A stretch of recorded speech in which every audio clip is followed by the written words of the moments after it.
My name is Sarah, and for years I believed in the picture-perfect life I had crafted. A devoted husband, a beautiful daughter, and a home filled with laughter. But beneath the glossy surface, the ripples of mistrust and doubt began to emerge. The threads of our band were trained by a persistent thorn, Mark's mother, Mrs. Peterson, who never missed an opportunity to belittle me. I often wondered if my connection with Mark could withstand the constant tension she brought into our lives. However, as the storm clouds gathered, the source of our greatest conflict became the unlikeliest ally. Dive into my journey, a story of betrayal and redemption, and discover how sometimes the most painful moments can't forget the strongest bonds. So, my name is Sarah, and this is my story. The rain tapped softly against the window, creating a melancholy rhythm that resonated with my mood. As I sat on the living room couch, watching the water droplets chase each other down the glass, I felt the weight of the past few years press down on me. When I met Mark, he was everything I ever wanted: kind, compassionate, and a rock I could always rely on. His love and care intensified when our beautiful daughter, Emily, came into the world. He was always there, ready to offer a helping hand or a comforting word. It made me feel cherished and adored. But as it often goes in life, not everything was picture perfect. The one thorn in our otherwise blissful life was Mark's mother, Mrs. Peterson. From the moment I was introduced, the disdain was clear. Her eyes, faded with age, would sweep over me critically, finding faults in everything. From the way I held Emily to the taste of the casserole I'd so carefully prepared for our first family dinner together. "I just don't understand why she can't clean up a bit," she'd murmur to Mark when she thought I wasn't in earshot. Or, "The child looks malnourished. Doesn't Sarah feed her properly?" I said to myself, trying to breathe through the frustration. "It's just the way she is. Don't let her get to you." But her words stung, particularly since Mark never defended me. He would either brush her comments aside or nod in agreement. It created a rift, a chasm, not just between Mrs. Peterson and me, but also, to some extent, between Mark and me. But then, a year ago, things took a dramatic turn. Mrs. Peterson fell ill, or at least that's what Mark told me. "She's not well, Sarah," he'd often say, eyes clouded with worry. "I need to be there for her. She's all alone." Every Wednesday and Friday, like clockwork, Mark would disappear to visit her. He'd come home late, looking drained and exhausted. Sometimes he'd carry containers, remnants of food he'd prepared for her, or medicine vials that hinted at the gravity of her illness. I tried to sympathize, truly I did, but I couldn't help but feel a spark of resentment. Here was a woman who had never shown me a shred of kindness, and now her son, my husband, was bending over backward to cater to her every need. One Wednesday evening, as Mark was about to leave, Emily clung to his leg, her big blue eyes filled with tears. "Daddy, why do you have to go? Can't we all go together?" she asked innocently. Mark patted her head, sighing deeply. "It's not a good idea, sweetheart. Grandma is very sick, and she needs some quiet." That night, lying in bed, a thought began to itch at the back of my mind. "I've never actually seen her sick," I mused aloud. Mark, already half asleep, mumbled something incoherent, but that tiny seed of doubt had been planted. Weeks turned into months, and I found myself growing more suspicious. What if Mark was lying? What if Mrs. Peterson wasn't as ill as he claimed? Every part of me wanted to trust my husband, but the evidence, or lack thereof, was starting to pile up. "I need to see her," I thought. "I need to know the truth." The following Thursday, I made a decision. Once Mark left, I would follow him. I would find out, once and for all, the truth about Mrs. Peterson's mysterious illness. But by evening, my resolve had faded. It began to rain heavily, and I watched the drops, pressing my forehead against the window in the living room. I remembered meeting Mark, our first dates, kisses, and the birth of my daughter, and thought that I did not want to destroy our relationship with speculation, jealousy, and insecurity in my husband. We swore to trust each other in everything. How could he break this oath? Friday dawned overcast and gloomy. Mark had left early in the morning, leaving a brief note saying he had an errand to run before visiting his mother. I tried calling him throughout the morning, but each call went straight to voicemail.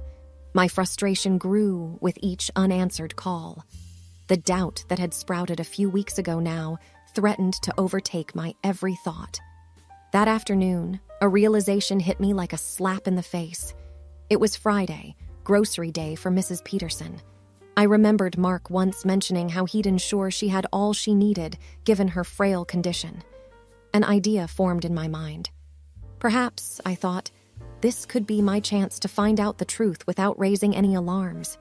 Despite the animosity between us, I couldn't bear the idea of the elderly woman going without food, especially if she was indeed sick. I drove to the supermarket and began filling a cart with the essentials: fresh vegetables, canned goods, milk, bread, and a few treats that I recalled Mark mentioning were her favorites.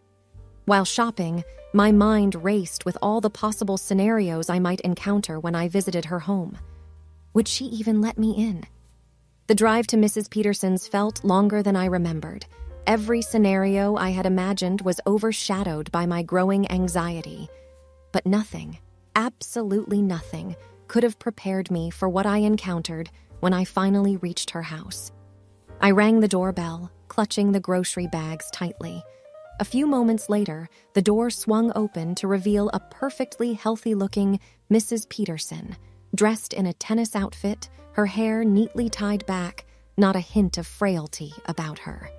She looked at me with surprise, her usual disdain temporarily replaced by confusion. "Sarah, what brings you here?" My shock rendered me momentarily speechless.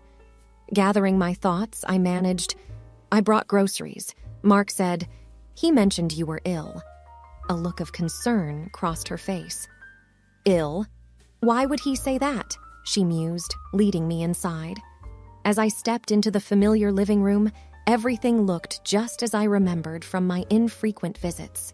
But there was no sign of any illness, no medicine bottles, no medical equipment, nothing. We sat down, and I tried to gather my thoughts. "Has Mark been visiting you every Wednesday and Friday?" I asked, trying to keep my voice steady. Mrs. Peterson looked genuinely puzzled. "No, I haven't seen Mark in weeks. He occasionally calls, but visits? No." The realization hit me like a ton of bricks. All this time, Mark had been lying. But why? What was he hiding? My head spun with questions. Mrs. Peterson, seeing my distress, offered a cup of tea. As we sat sipping, the initial awkwardness between us faded, replaced by a mutual concern for Mark. Why would he lie about something like this? And where had he been going every Wednesday and Friday? The need to confront my husband and unravel the truth grew more pressing with each passing minute. As I pulled into our driveway, the weight of the truth pressed heavily on my heart. I could see Mark, pacing back and forth in the living room, glancing occasionally out the window. He looked anxious, even frantic. The front door was open before I could even step out of the car.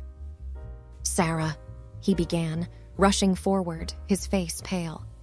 "I've been trying to reach you all day. Where have you been?" I took a moment to gather myself. The betrayal, the deceit, the countless lies. They all bubbled up, demanding an outlet. Taking a deep breath, I met his gaze squarely. "I went to see your mother."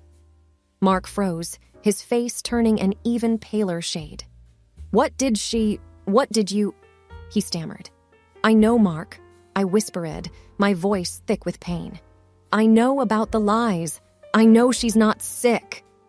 For what felt like an eternity, we stood there, locked in a silent confrontation.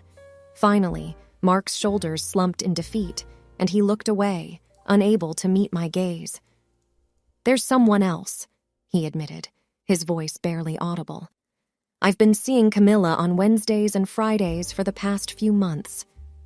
The finality of his words echoed in the hollow space that had once been our loving home. The trust, once unbreakable, had been shattered into a million pieces.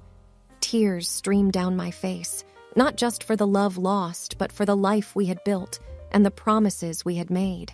Weeks blurred into a haze of lawyers, papers, and tearful nights. The divorce was swift, fueled by Mark's guilt and my determination to protect Emily from any further pain. My days were filled with challenges as I grappled with becoming a single parent and navigating the complexities of the workforce. But in the midst of this tumultuous period, an unexpected source of support emerged: Mrs. Peterson. The same woman who had once looked down upon me was now by my side, helping with Emily, offering advice, and providing a shoulder to cry on. One evening, as we sat sipping tea in my kitchen, she looked at me with tears in her eyes. "I was wrong about you, Sarah," she admitted, her voice filled with regret. "I judged you without truly knowing you, and for that, I'm truly sorry." The months following saw a deepening of our bond. Where there had once been hostility and resentment, there was now understanding and compassion. Together, we faced the challenges thrown our way, finding strength in our shared experiences. As the days turned into weeks and weeks into months, I began to rebuild my life. With Emily and Mrs. Peterson by my side and a new job that I grew to love, I rediscovered myself. The scars of the past remained, but they no longer defined me. I had faced the worst and emerged stronger, ready to embrace whatever the future held.